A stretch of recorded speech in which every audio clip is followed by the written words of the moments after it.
Get ready for handwriting. You need your sharpened pencil, handwriting paper, and work text, page 33.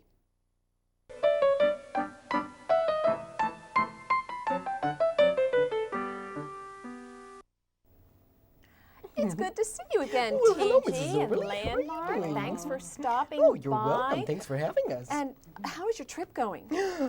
Well, we had some bad stuff happen to us, Mrs. Overly. Oh, no. Yeah. Tell me about it. Well, we got lost. You know got why? lost? Because we couldn't read the directions. We were supposed to be going to Arizona, but we ended up in Montana seeing buffalo in the National Buffalo Range. Oh, no. Well, I'm glad you got to see the buffalo and the Well, we were bison. supposed to I'm be sure going that to was an Arizona. enjoyable experience. Did you Yeah. enjoy that as Yeah, well? yeah. Well, Dad had us looking for West Street, and it was really West Street that we wanted. Oh, Yeah, so we went on Vest Street. Oh, no. Where did you get the directions? Oh, at the guy at the gas station. Remember that landmark? Oh, he must have been busy when he was writing. He was very see? busy And because he there was a probably whole bunch wasn't paying of too much people. attention to what he No. was doing. He just went right. Right. He was just scribbling it probably on a scrap of paper. He did. Dad gave him a scrap of Yes. paper. Yes, I understand. See, that's what happens. When you are writing so fast and you're really not paying attention to what you're doing, it is very easy to write words so quickly that you can't even read them. Or they That's what look like happened. something else altogether, like Yeah. Vest Street and Yeah. West Street. Yeah. We've had that happen before, I know. So this shows you why it's important to take time when you're writing and to plan out what you write and to Okay. space things correctly. Don't crowd things Oh, in. yeah. Because if you write so quickly that somebody else can't read it, or it could even cause somebody else a problem, Oh, yeah. then there's no point in even having written at all. Yeah, Giving you're the right, wrong Mrs. Overly. directions. That's Mhm. right. So spacing. Spacing is Okay. very important. Don't write your letters and your words too closely together and not too far apart either. Oh, And I it looks see. better that way too. Remember that landmark, Yeah, okay? yeah, I'll remember. Yeah, I'll that's remember. right. How's your weather? Well, I'm sorry that you got lost, and I Oh, it's hope you won't okay. get lost again. And I hope that you'll enjoy going to Arizona too. We're looking forward to it. Okay, well, thanks for stopping by. Bye, Mrs. Overly. Bye-bye. Come on, We'll see you landmark. later.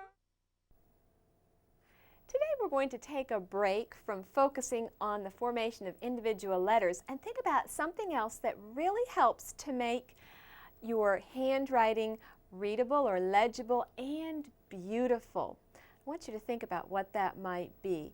And now we're going to look at a couple of examples of sentences that I have written here. And you tell me, as you look at these sentences, what you think is wrong with them. The first one says, words that are written closely together can barely be read. And the second one says, please put a space between each word. You can notice that these words are written right against each other, and so you have to take a moment to think about where each word stops and where each word begins. We'll put some lines here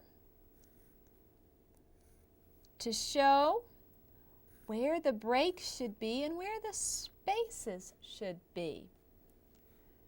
Please put a space between each word. I'm going to show you these sentences again, written correctly. Much easier on the eye and much easier to read. You can tell that these letters are written well and correctly. This is very legible as far as being able to see what each letter is, but the words are written much too closely together. Here there's a proper space between each word, and the sentences are so much easier to read. Now, years ago, writing did not always have spaces as we have them now, and then gradually spaces were put between words to show where one word ended and another one began. We're going to talk about 4 different types of spacing today, 4 places that you need to be aware of as you're writing. You want to think about the space within the letters that you write. Then you want to think about the space between your letters, not too much, not too little. You want to think about the space between words. We saw an example of that just now. The first example where there was not adequate space between words, and then the second where the words were properly spaced out. And then finally, the space between lines. Now, I want you to take your work text page 33 out. We're going to look at that together and think about the different examples of correct and incorrect spacing.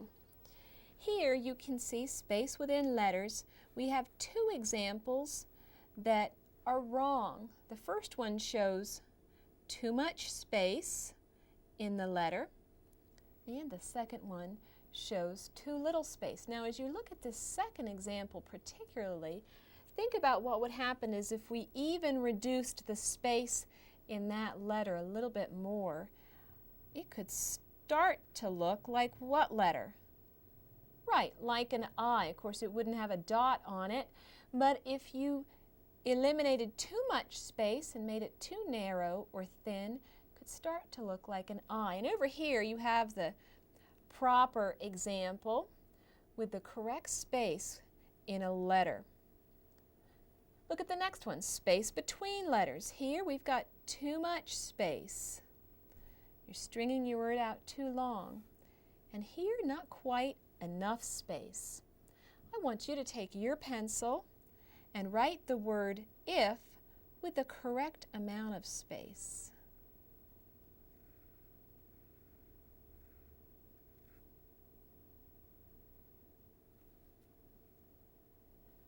Next, you're looking at space between words. You can leave too much space or too little space. Sometimes you've probably noticed words that are so close together you had to look at it a second time to make sure where one word ended and the next began. So I want you to write the correct amount of space here.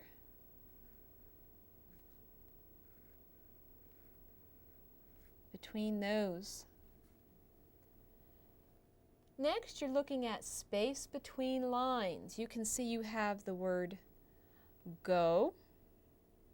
Here you have a descender that goes down fairly far, and then a capital letter that doesn't quite meet the top line.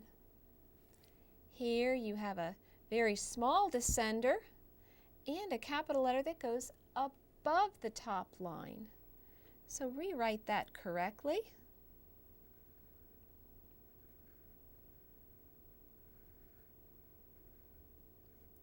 And then adjust your second line.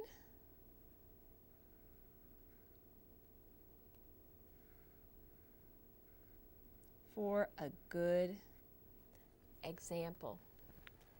In just a moment, I'm going to have you practice by writing your address, and I'll write mine. But I want to look at a couple of examples and think about how the spacing affects the overall appearance and then individual words that you are trying to write. Now, as you look at this example of America the Beautiful, and a 10-year-old wrote this, think about some of the things that he needs to change. First of all, you probably noticed we have quite a bit of erasing. And I think if you have quite a bit to erase and have to start over, probably in most cases the best thing to do would be to get a clean sheet of paper, because all that erasing makes for a messy paper right from the start. Next, think about these words. Now, I think this student took a good amount of care in forming his letters, but he wrote his words quite closely together. And another thing, as he copied this, he needed to be careful to spell correctly. He copied from an example, so he should have spelled correctly. And he needed also, of course, you can see the erasing, and he needed to think about things like dotting his I's and just making an overall neat appearance. Down here, the author's name should have been crossed as well. I'm going to look at another example of America the Beautiful. This child also had a little bit of trouble with erasing up here. And little trouble that she had was a little bit too much space between words.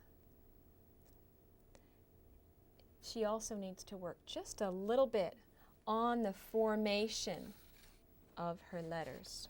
And we'll look at one more, America the Beautiful. Pencil was a little bit too dark for a super neat paper. Need to work a little bit on the formation of letters and tighten up the spacing in order to get a neat, beautiful appearance. Now, I want you to look at your work text page again. And we're going to practice writing your address. Now, you write your address and I'll write mine, doing your very best. Thinking about spacing.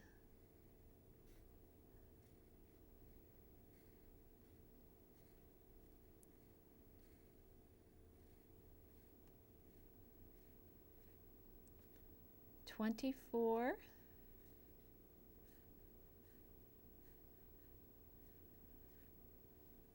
Valerie Drive." And now when you write your city and state, today we won't abbreviate our state name, okay? So we're going to write, I'm going to write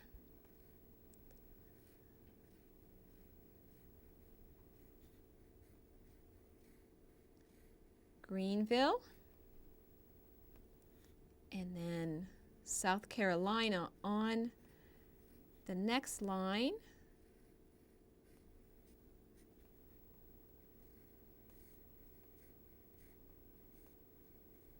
It's good practice to write the whole state name out today. And I hope you know your zip code. 29615.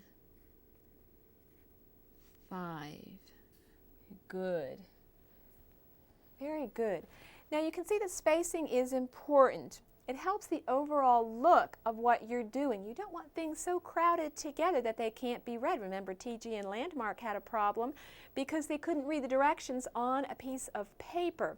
Also, sometimes if you squish your letters or your words or your lines together, things just can't be read correctly and they don't look nice. So think about, as you're forming your letters, space within letters, and then space between words and space between lines, all the different types of spacing that we've talked about. We saw some good examples and we saw some poorer examples too. You want to be looking for the overall look of your handwriting. Okay, good practice for today. We're done, and we'll see you in the next lesson.